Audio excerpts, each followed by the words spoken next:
Welcome to the Perfect Place to Put a Practice podcast by Scott McDonald and DrDemographics.com, the best source of demographic, psychographic, and marketing information for professionals. Hello, this is Scott McDonald, and welcome to the Perfect Place to Put a Practice on DrDemographics.com. This is a challenging topic because it can be so easily misunderstood. I spend a great deal of time each week discussing with doctors the process of getting into the best location possible. Now, to begin, let me dispel a few common but fundamental errors. Number one, you don't have to start the process by already knowing your conclusions. Now, there are myriad companies out there that will quote to you the demographics of a location you identify for them. That is not right. Now, I mean by this that they can give you competition ratios and income statistics and all the rest if you give them an intersection or an address. That's actually pretty easy to do, and any database or idiot can do it. You do not need columns of statistics, however, to start this process. Sure, that is a helpful part of site selection in the end. But it is way down the list of things to do at the beginning.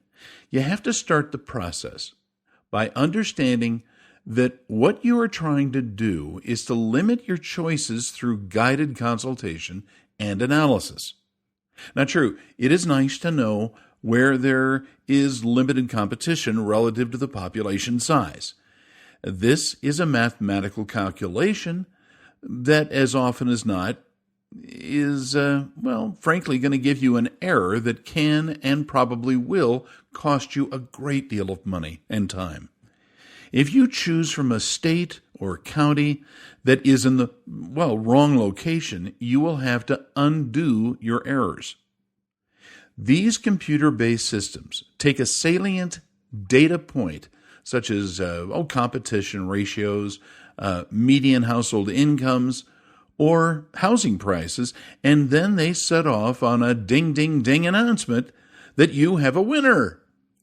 Now, these systems will almost never provide you insights into growth projections, employment type, competition analysis, a real analysis, psychographics, and trend factors.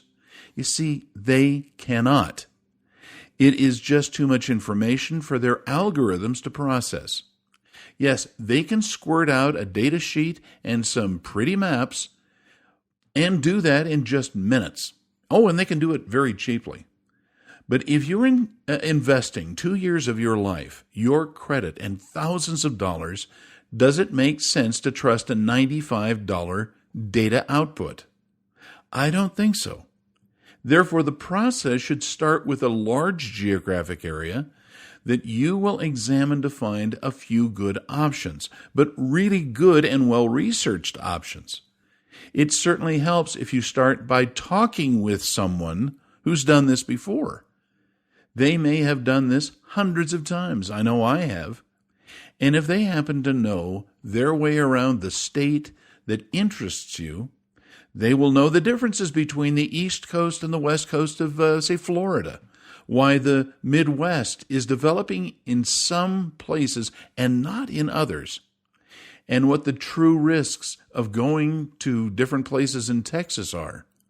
Getting the big picture, the large area, is really the first step, and then you need some help to narrow it down.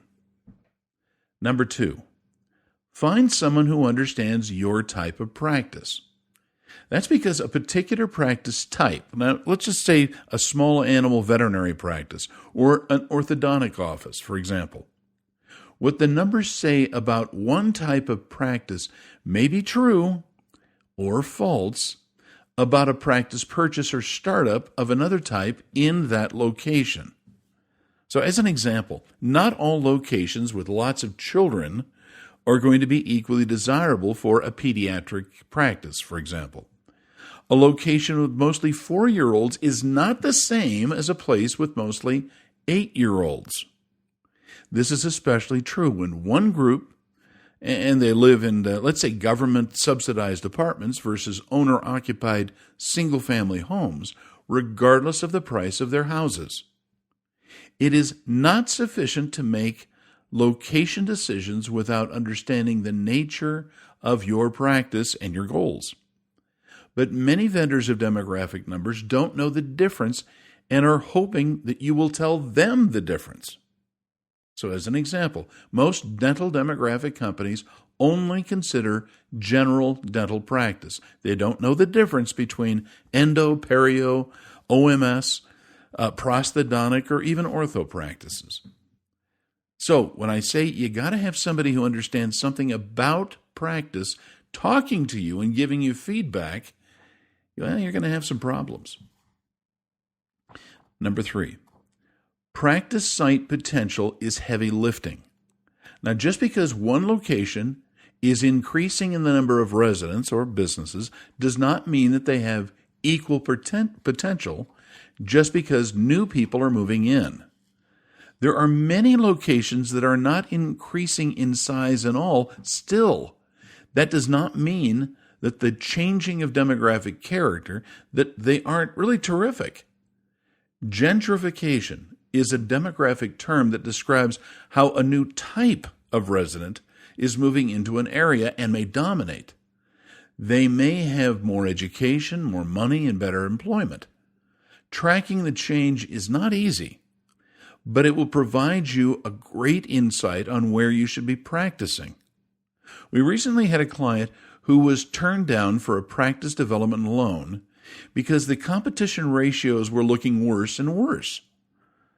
The numbers looked bad because new employers had moved in and were paying much higher salaries than before.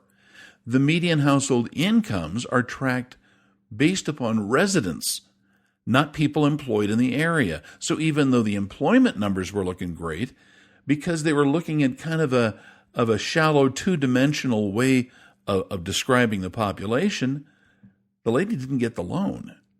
So she contacted us and said, could you please talk to my lender and tell him what's really happening?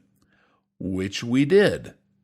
The median household incomes are tracked based upon residents, as I mentioned, and not the people employed in the area, which the lender didn't understand. They were missing the boat.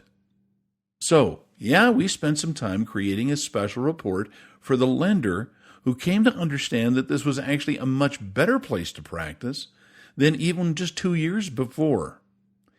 Demographics are not easily understood, nor are they simple to describe.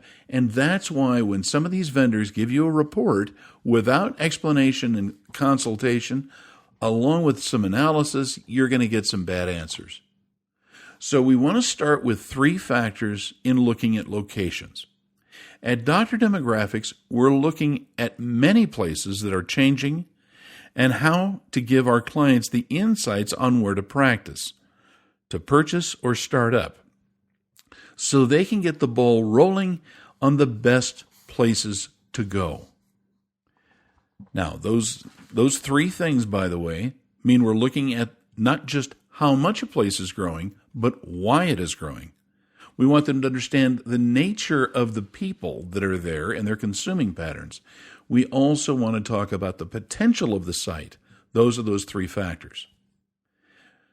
Now, going back to our theme of process, in our opinion, it makes much sense to look at your own wants and needs to determine place. You see, some doctors want to own several practice locations within the same market.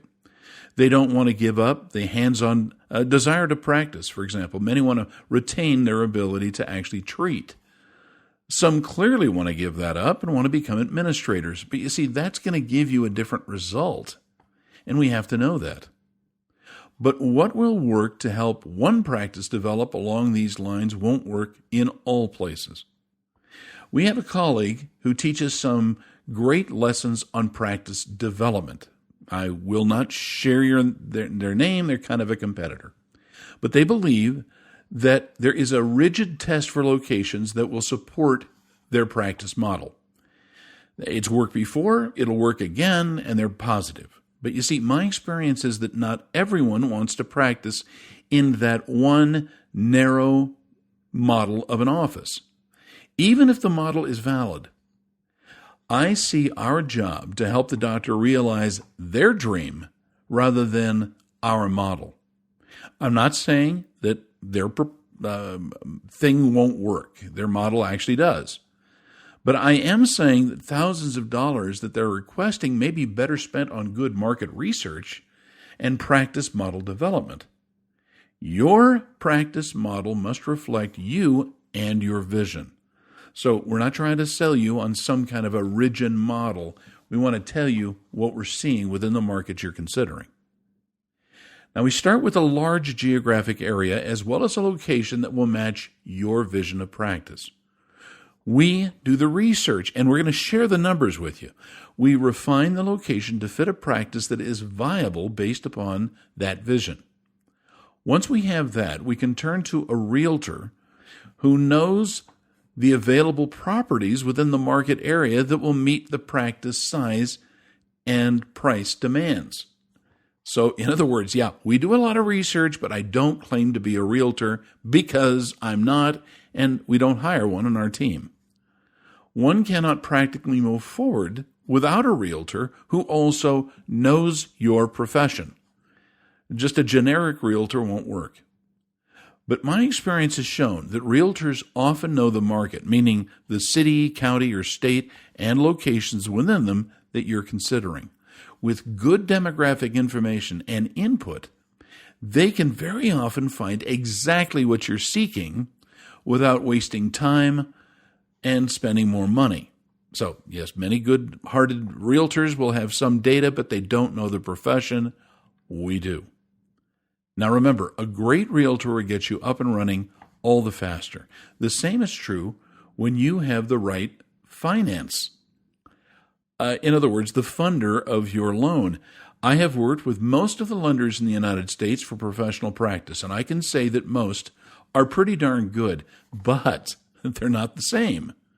They can structure a deal that will work for your situation if you got the right lender, but not all lenders are good at every circumstance. The simplest example that I can find is a lender who can finance a building construction or a remodel or a modification, but not all lenders do that. There are great lenders who can help facilitate transitions of different types. So, let me give you a quick example. A transition for parent to child is not the same as a corporate office buyout or buy-in. The variables are many, and I don't see that there is a lender out there who's equally good at everything. Still, if you start with good research, the process of finding the right lender is really easy because, we happen to know what that lender wants to know in order to ink the deal. Now to review. You start this process by finding a region and then narrowing it down to a place, however you define that place. Choosing a realtor to find the place and then a lender who can facilitate the move is basically the next steps. I know a lot of these people, so if you want to have a referral, I'll be happy to help you. I don't get a commission because I don't try to compete. I don't have a real estate license, for example. Now, in the end, it all starts with good research by our friendly demographer. That's us. In conclusion, there have been many articles that explain that owning a practice is the best way to maximize a doctor's fortunes. You got a license, you got a profession. Now, putting yourself in a position to own and to operate a practice, regardless of the size and scope, is the way to, financial independence and, frankly, wealth. There are many of us who help in that process. Many brokers exist who do almost nothing else than to formalize these transitions. But there are more than a few naysayers who devote themselves to telling doctors that owning a practice, to do that, you got to be a fool. They point to employment opportunities that reduce risk and hassles that, sane doctors just never would do. Maybe. But maybe those who don't want you to own a practice have an agenda that it won't really match your vision. Maybe they won't make money from doctors who venture out and take a risk on their own practice and whatever type of practice that might be, so therefore they're going to be negative about it. As for me and Dr. Demographics, we believe that anything that strengthens and encourages doctors is a good thing for the market. Most importantly, it's a good thing for the professions and for patients that they represent and serve. Now, let us know if you would like us to do some market research that will help you move your project forward. We can help turn this into a reality. Visit us at drdemographics.com. I have all kinds of products and services. We can get this ball rolling for you. This is Scott McDonald, and thank you so much for listening.